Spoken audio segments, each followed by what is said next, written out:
Okay, there we go. So, hello. Hi, Eric. Thank you very much for joining our podcast today. Hi, Tina. Thank you so much for having me.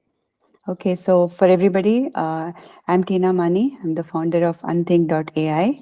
And Unthink.ai is a platform that helps creators build e commerce pages, host them anywhere, and earn rewards from the brands.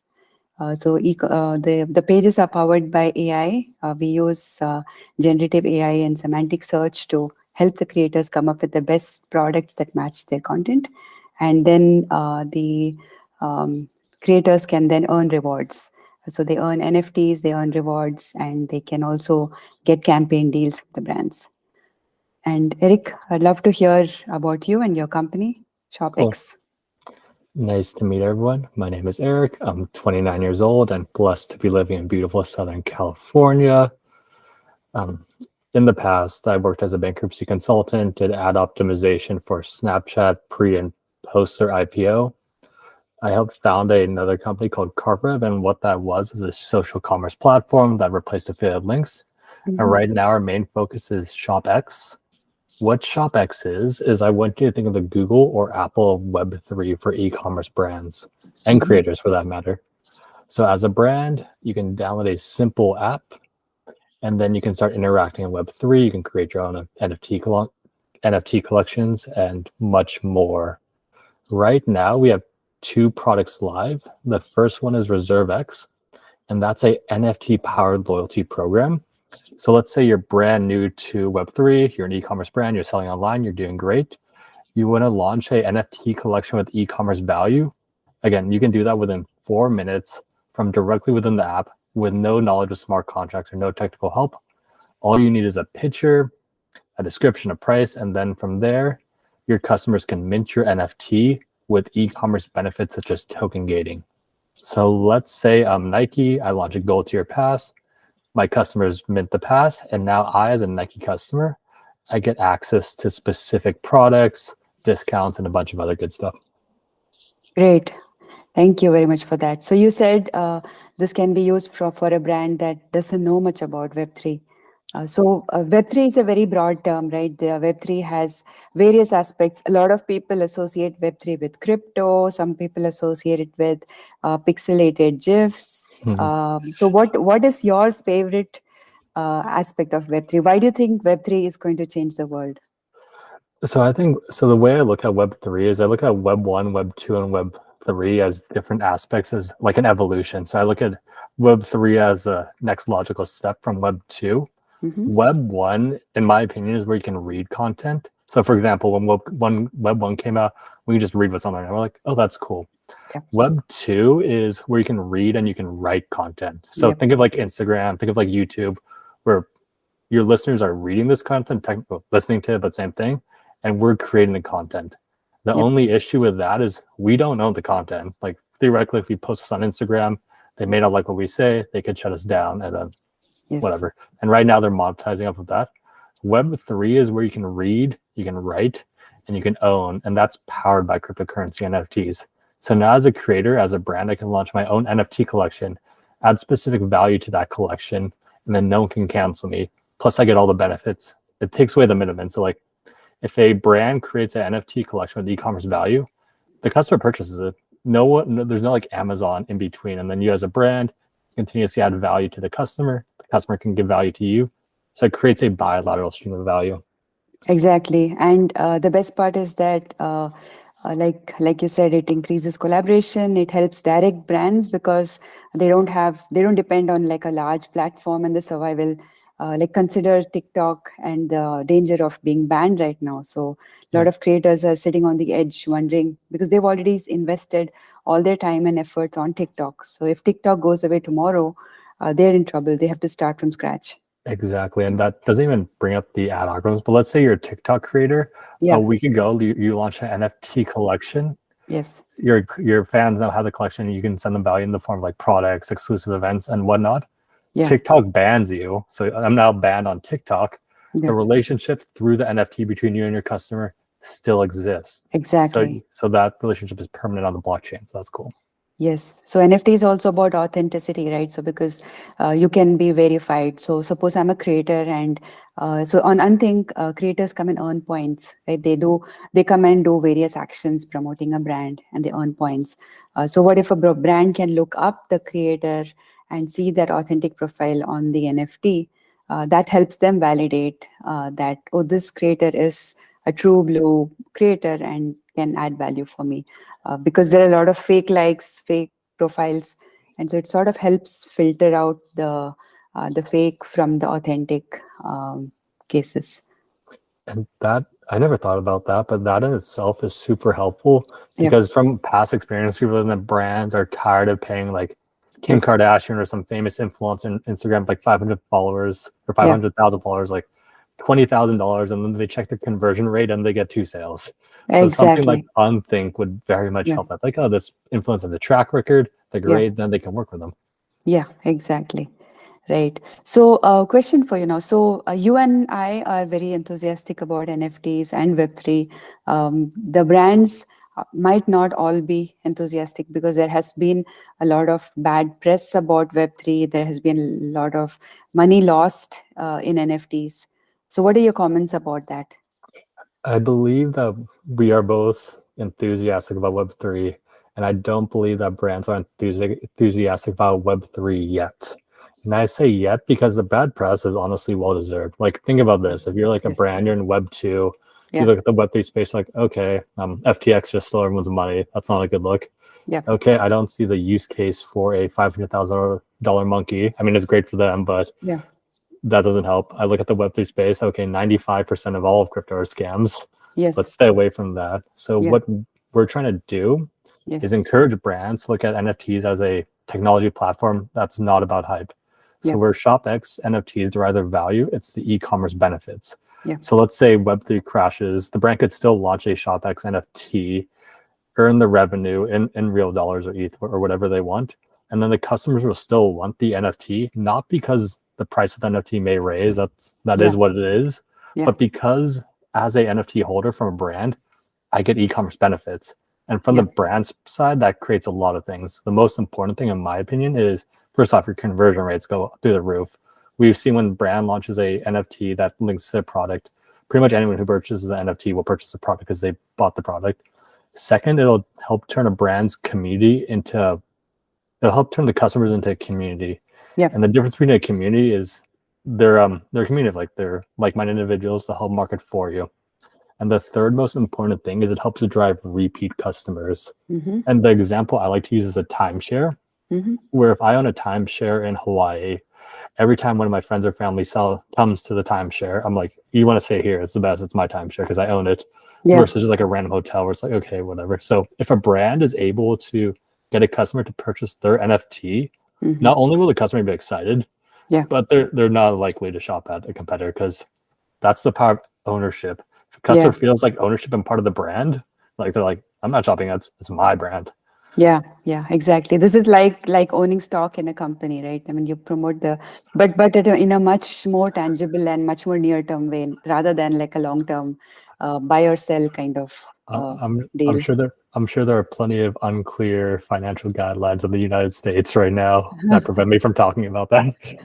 Right, Yeah, right. So yeah, absolutely. So one of the I loved your point about the difference between NFT as a utility versus NFT as something which would just benefit you because the price might go up.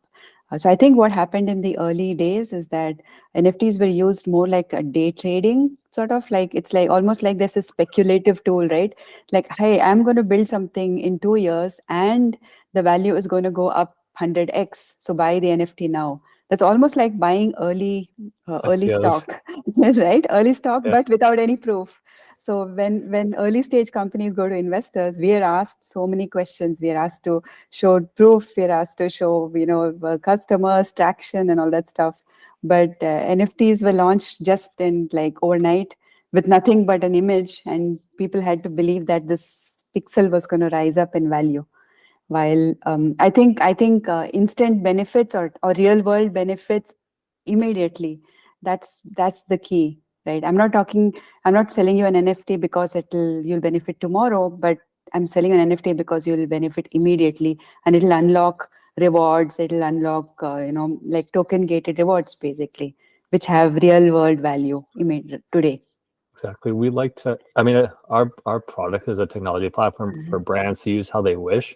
Yeah, But I personally like to recommend brands when they launch their first collection, if they're doing the model where it's going to be continuous value to the customer, yeah, paired with a product. So, for example, if you want this specific hat drop, yeah.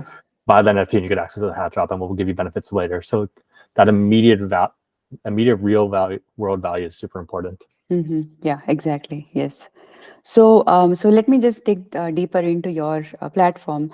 So you have, from what I understand, you have two main offerings. Correct. One is associating a product with an NFT, so that the customer who wants to buy a specific exclusive product has to buy the NFT. So that basically ties the digital twin for the product, and then that NFT later unlocks further value for the customer. Am I Um, right about this? that's one possibility. Yes. What we enable brands to do is launch a NFT with e-commerce value, and then the Mhm. brand itself gets to decide what that e-commerce value is. So, for example, if a brand wanted to launch an NFT collection Mhm. tied to one product, like we were Yeah. talking to television series, it's a major one in the United States. What Mhm. they wanted to do is launch a NFT collection for the first show of the episode. Yeah. Whereas if the pass holders could redeem a makeup kit only Mhm. for the first episode, so they could do the makeup with in real time with the main character. So that was like Mhm. a by the MT Redeem products. We've Mhm. also seen brands like do like a gold, silver, bronze tier pass where it's Mhm. they're gold members, they get continuous benefits like early Yeah. access to products, free products, Yeah. just and they continuously add value to the pass. So that's a different model. Mhm. We've also seen creators, like a famous dog on Instagram. He had Mhm. his following, but he didn't have a product yet. So what he did is he had a Shopify store. So he launched his pass Yeah. prior to the release of his actual product. His Mhm. community members purchased the pass. He earned some money, and Mhm. this was a cool way to prove his concept. And then Mhm. from there, he launched the store and then programming benefits to the pass. I mean, not that we care, but we have politicians using it as well. So we're technology for a brand to launch a Yeah. e-commerce NFT, and Yeah. however they want to use it is how they see fit. Yeah, yeah, that makes a lot of sense. In fact, on our platform as well, so once the creator does stuff for the brand, they get access to a page, and then the brands can put whatever they want. So the brands can list their own NFTs on the page, or they can either they list their own NFTs, or they can list their own deals or coupons. So, for example, a brand may want to offer a coupon only to a influencer who's done some actions for them, right? So there's criteria, and they get access only based on something that's been done. It's sort of like an earned reward rather than a random coupon that's given to everybody. So that's one of the things that we're offering as well. I think that's very valuable because people value something they earn rather than just like a random coupon they get in the mail. So I Yes, think yes, exactly. you guys have the right idea. Yeah, because if a influencer gets a coupon and the coupon's given to everybody, they know that it's just there's nothing, there's no particular value in it, right? And Exactly. then if the creator can also enable pass that on to their fans, then they're adding even more value, because now they're building their own community by passing on the brand rewards to their own community. And then in turn, the community thanks the influencer's happy, and the brand ultimately gets a sale, so they're happy. So I think everyone wins. Exactly. Yeah. So question for you. So how do we evangelize the concept? Like, do you think? I personally believe that brands are really struggling to monetize, to make money these days, especially now with the economy being in a downturn, and there is a lot of advertising dollars spent and wasted. So, what are the objections that you see coming from brands, and how do you address these objections? Sure. So the honestly, our platform is a free platform. So in terms of pricing, there isn't a very much there's no objections in terms of pricing because Yeah. it's a free app. Mm-hmm. Most of our objections come from what we spoke about earlier, is the negative connotations around NFTs. Yep. So a brand's biggest scare is they don't want to launch a NFT collection and then have their customers reject that. Yeah. So for example, that's where we're really driving the difference between an ENFT, which is an NFT with e-commerce value, and a Mm-hmm. normal NFT. Mm-hmm. Right. Okay. So you're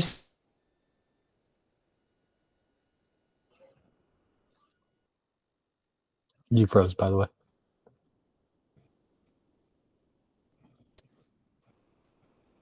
Okay. So, so what are the other objections? Are there anything else? Like I'll give you my series list of objections that I've heard, but I'd love to hear from you. Yeah, so sorry you froze for a bit, so I'm sorry if you're speaking while Oh, this. really? Yeah, but Okay. the list of objections, our customers aren't ready for NFTs, Yeah. so that's the biggest one. And our clarification for that is, well, they're not ready yet, but in the future, cryptocurrency is going to be part of life, so they want to get ready now. This will position you as a forefront. Yeah. And then we'd like to cite our case study where in our initial launch, over 50% of the new reserve pass minters for the Mag Park, they're completely brand new to crypto. Mm-hmm. Meaning they didn't have any ether, they didn't have any wallet, they didn't have anything. They're from Mm-hmm. square one. Yeah. And not only were they new, but they're excited to learn, and now they're super loyal to the brand. It's really good. The second objection comes to do with our pricing model. So Mm-hmm. ShopX is the first company with a tokenized software license model, Mm-hmm. meaning as a brand wanting to use our products and services, Mm-hmm. you have to have a certain amount of the ShopX tokenized software licenses. Mm-hmm. So directing a brand to an authorized reseller like that can be slightly, slightly cumbersome for them. Mm-hmm. And Right. and honestly, our main objection really is just an education factor. So we're talking like, let's say we're talking to like a major brand. A Yeah. lot of their high ups really don't know what an NFT is. So it's just really Yeah. just about a couple conversations. Like, this is what an NFT is. This is the value you can present, and this is what value has been presented in the past. And they're usually good from there. Yeah. In fact, one of the objections that I've heard is that the moment they talk about NFTs, they have to involve a legal team, and then the legal team also has to be educated about NFTs. And so Oh they're yeah, like, okay, your deal's not going to go anywhere because the moment we bring in legal, then it's just going to take go for a spin.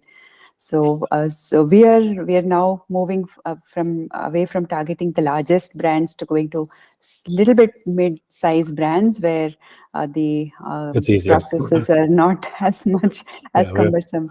we have Mhm. some larger brands under who are working with them. I can tell you that your assessment is correct. Where a lot of times it's nice Yes. to talk with the mid-sized brands who they can just kind of, because the Yeah. mid-sized brands I find like they're big enough where they have good customers Yes. but they're also trying to get to the top. So this is a good way for them to try something new and Yeah. they could just kind of get it done versus dealing with Exactly. like 50 different teams. Yeah. In fact, this is so exciting. If I were a brand, right? It's like this is the chance for them to sort of, innovate and get ahead. Yeah, Um, like, be labeled as a thought leader in the space. Be yeah, yeah. one of the first brands to enter Web3. Exactly. Be labeled as a thought leader and also to even make money, right? To build a larger community. Because Yeah, I know that Walmart is launching a creator platform. And I know that Salesforce is enabling NFTs on their platform. So while the enterprise brands are preparing and take a much longer time, platforms like ShopX and Unthink are already there. Like we've already got the functionality, and it's basically like a very easy test with absolutely no risk for the brands, right? correct. Yeah. So, like for example, in our case, we enable the brands to just come and list their rewards on our page, and they don't even need to offer NFTs. They can just come and say that, okay, you take care of the NFTs and all the legal garbage that goes with it. We'll just put our deals on your page, and you can lock the page with the NFT, right? So we're trying to make it take it completely out of the problem domain for the brands. Nice. Yeah. Honestly, we just have to keep it as simple as possible to help speed up mass adoption. Exactly. Yes. So what's next for you guys? What is something really exciting that you want to talk about that's coming up? Yeah, so there's plenty of big news within ShopX. Mm-hmm. From a technical standpoint, we've been following the APIs and app downloads and all that, and Mm-hmm. we've seen them skyrocket. So like in terms of Yeah. like API use calls, and for those that don't know, it's in layman's terms, it's seeing how many people are actually using that. So both of that and Mm. app downloads have been skyrocketing. And this is, keep in mind, in the middle of the bear market. So we're confident during the bull market, Yeah. when then NFT hype is back, we're positioned well. Mm-hmm. We just launched a program called SquadX. Okay. And what that is, it's a decentralized market force. So as Mm-hmm. an ambassador, you get paid in real Ethereum for helping the ShopX ecosystem grow. And we supply the Ethereum from Mm-hmm. ReserveX business.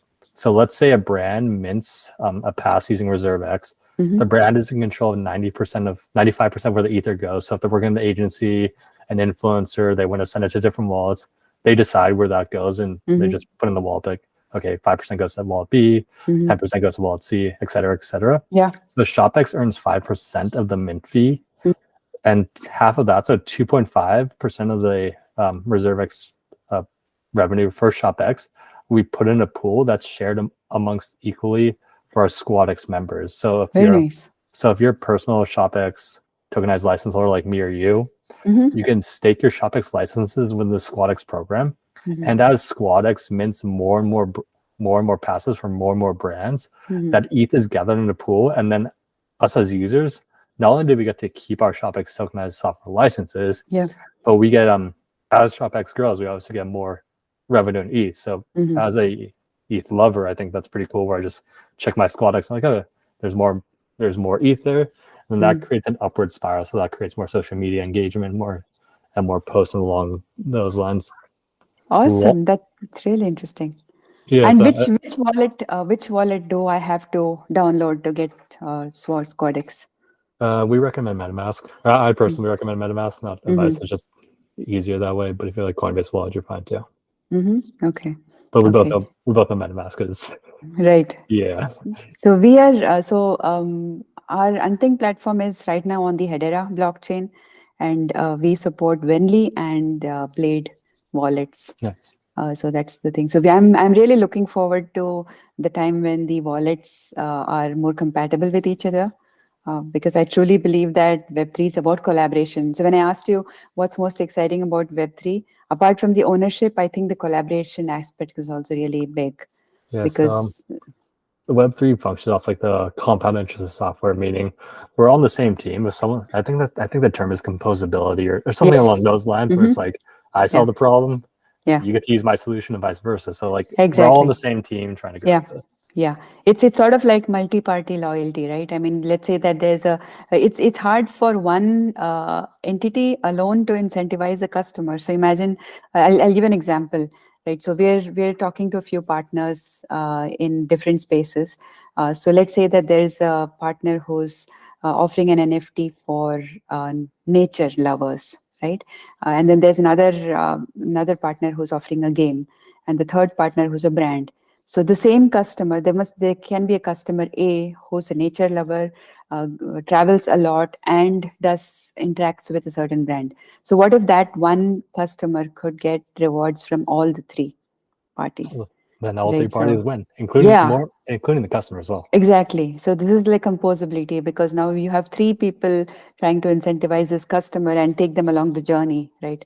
And customer A can first buy a product, and then they get a trip to a place, and then because they got a trip to the place, they can support a cause which is related to an animal and contribute some of the money to that particular cause.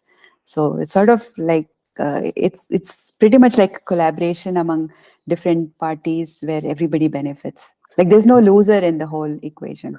And I think that's where I like Web3 versus Web2. Whereas Yeah. Web2, you're kind of incentivized to do the opposite of that. You're incentivized to hoard data, just keep out customers, don't share anyone. It's my Yeah. customers, stay away from it. Whereas Yes. Web3, I think you just laid out then just a use case for an incentive structure Yeah. beautifully, where it's like, okay, we're all on Yeah. the same team.